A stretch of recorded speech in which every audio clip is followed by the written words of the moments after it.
मेरे जाने के 10-15 दिन बाद मुझे एक रॉन्ग नंबर से मैसेज आया। उस मैसेज में लिखा था कि अस्सलाम वालेकुम डियर, आपकी टीपी बहुत ज़्यादा प्यारी है। ये 3 मैसेज आए थे। उसके बाद मैंने सीन किए, लेकिन उनका कोई जवाब नहीं दिया। अभी थोड़ी ही देर गुजरी थी कि उसका मुझे दोबारा से मैसेज आया। मैंने इस बार ये सोचते हुए इग्नोर कर दिया कि शायद कोई गलती से मुझे मैसेजेस कर रहा है। इस बार उसकी कॉल आई। मैंने कॉल रिसीव नहीं की।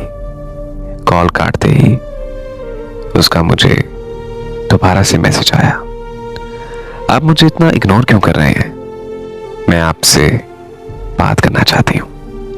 इस बार मैंने उसे रिप्लाई किया, क्योंकि मैं पहले ये सोच रहा था कि ये लड़का है, लेकिन वो लड़की थी। मैंने उसे वालेकुम सलाम कहा और उसे सॉरी कहा। तो सॉरी के बाद मैंने उसे कहा कि मैं आपको नहीं जानता, आप प्लीज अपना नंबर चेक करें, आपने गलत नंबर पर मैसेज किया है। मेरा ये मैसेज करते ही वो मैसेज सीन करती रही, जैसे उसने मोबाइल हाथ में ही पकड़ा हुआ था और इंतजार कर रही हो मेरे रिप्लाई का। मेरा वो मैसेज देखने के बाद उसने कोई रिप्लाई नहीं किया। पूरे 2 मिनट तक मैंने देखा, लेकिन रिप्लाई नहीं आया मेरा। उसके बाद नमाज का टाइम हो चुका था। मैंने व्हाट्सएप बंद किया, मोबाइल पॉकेट में रखा और मस्जिद की तरफ चला गया। असर की नमाज का टाइम था। मैं नमाज पढ़कर वापस घर आया। घर के कामों में मसरूफ हो गया। काम करते करते शाम हो गई। खाना खाने के बाद फ्री होके मोबाइल देखा। उसके जाने के बाद मेरा कभी मोबाइल देखने का दिल ही नहीं किया। बस थोड़ी देर मोबाइल यूज किया और सो गया। मेरी आदत है कि मैं घर में मोबाइल साइलेंट पर रखता हूँ। मैं सुबह उठा, नमाज पढ़ी, मोबाइल देखा तो वो कल वाले अननोन नंबर थे। उस नंबर से मुझे दोबारा 2 मैसेजेस आए हुए थे। अस्सलाम वालेकुम डियर, गुड मॉर्निंग। उससे अगली सुबह दोबारा ये 2 मैसेज आए हुए थे। खैर, मैंने उसे सुबह बखैर बोला और वालेकुम सलाम कहा। उसने मुझसे फौरन पूछा कि कैसे हैं आप। मैंने उसे खैरियत बताने की बजाय उल्टा ये कहा कि मैंने आपको पहले ही बताया है कि मैं आपको नहीं जानता और आप मुझे प्लीज मैसेज मत करें। आपको गलतफहमी हुई है, आप दोबारा से नंबर चेक करें।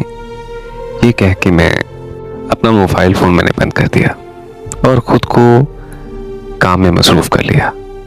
उसके मैसेजेस आते रहे, बट मैंने इग्नोर किया। मैसेज सीन तक नहीं किए। मैं उस लड़की से बात नहीं करना चाहता था। असल में वजह ये थी, और ना ही उसके बारे में कुछ सोच रहा था। मैं तो खुद एक टूटा हुआ, बेसाख्ता, पत्थर दिल इंसान बन चुका था। ना तो पहले वाली जिंदगी जीना चाहता था और ना ही अब कोई अच्छी चल रही थी। मेरी जिंदगी एक अजीब सी बन गई थी। दिल में से जिंदा रहने की हसरत ही खत्म हो गई थी। मेरा दिल ही नहीं करता था किसी से बात करने को।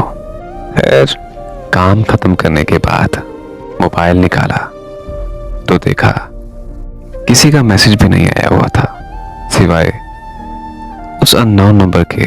मेरा दिल नहीं किया मैसेज पढ़ने को, बल्कि दिल में ये ख्याल आया कि बिना देखे मैसेज और नंबर ही डिलीट कर देता हूँ उसका।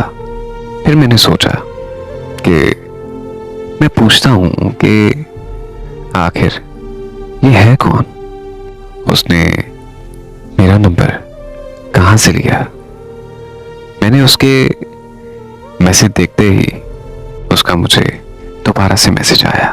उसने मेरे किए हुए मैसेज को मेंशन करके जवाब दिया कि मैं आपको बहुत अच्छे से जानती हूँ और आप मुझे भी जानते हैं, आपका नाम ये है।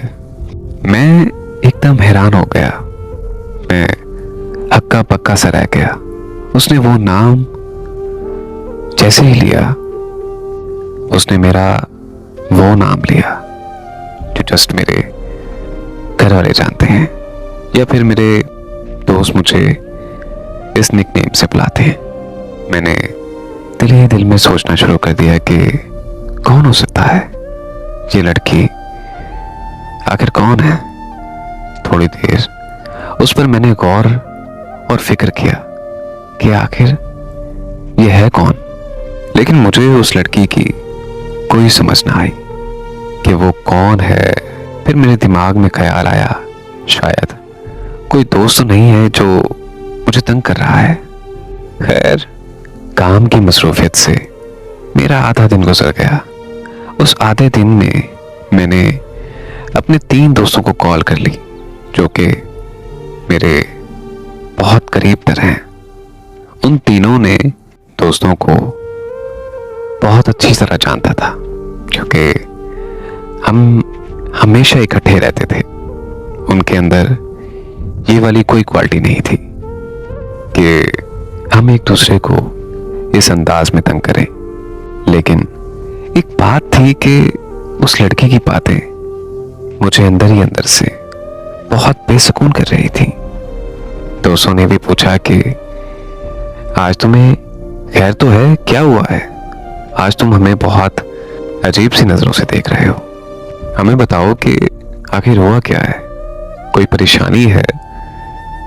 मैंने कहा नहीं यार, कुछ नहीं, बस तबीयत थोड़ी सी नासाज है। दोस्तों को खुदा हाफिज कह के मैं घर की तरफ आ गया। मैं बार बार अपना मोबाइल देख रहा था।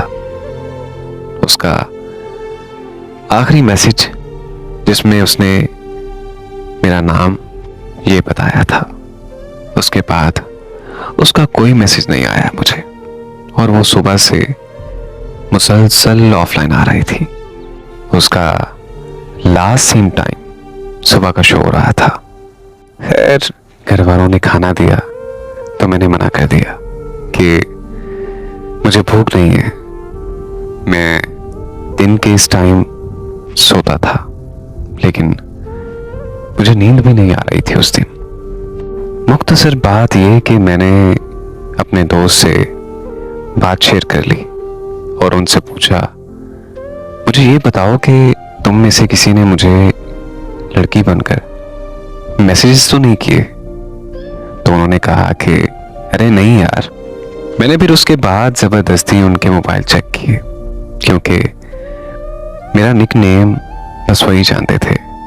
वो तीनों हंस पड़े और मुझे कहते, क्या हो गया यार, तो कहीं पागल तो नहीं हो गया?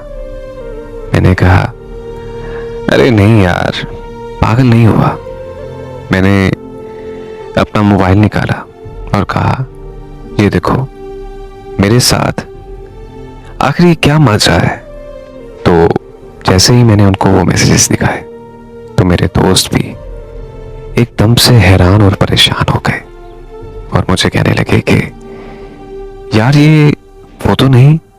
मेरे दोस्त उसका नाम ले रहे थे जिसने अपने माँ बाप की खुशी के लिए अपने और मेरे प्यार की कुर्बानी दे दी। मैंने कहा नहीं, वो नहीं है। मैं उसकी टाइपिंग को अच्छी तरह से जानता हूँ। ये कोई और लड़की है और ये लड़की मुझे अच्छे तरीके से जानती है।